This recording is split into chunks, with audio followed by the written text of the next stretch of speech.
अस्सलाम वालेकुम हाज़रीन ऐं नाज़रीन। 3 स्पेल जूं ही तस्वीरूं तव्हां ॾिसी रहिया आहियो। दुलाब ड्रामे जूं ही 3 स्पेल जी शूटिंग तमामु जल्द पूरी थी चुकी आहे दोस्तो।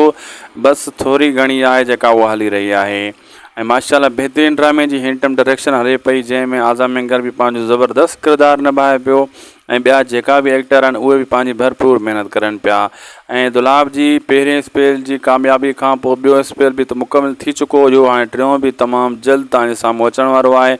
उन जी तस्वीरां कुझु शेयर कयोसीं तव्हां सां। ऐं दुलाब ड्रामो हिन टाइम सभु रिकॉर्ड टोड़े पियो। पोयनि ड्रामनि जा, पुराणनि जा, नवनि जा जेका ॿिया हली रहिया आहिनि उन्हनि सभिनी जा रिकॉर्ड टोड़े पियो। ऐं हिन टाइम रेटिंग जे हिसाब सां दुलाब 1 नंबर ते सिंधी शोज़बिज़ मीडिया में अची चुको आहे। जी हाँ दोस्तो, 1 नंबर ते अची चुको आहे। ज़बरदस्त ही जेको आहे ड्रामो हले पियो दुलाब।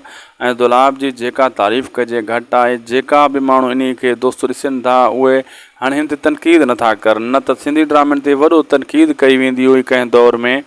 जेको ड्रामो ईंदो न कंहिं सीन ते तनक़ीद ज़रूरु कई वेंदी।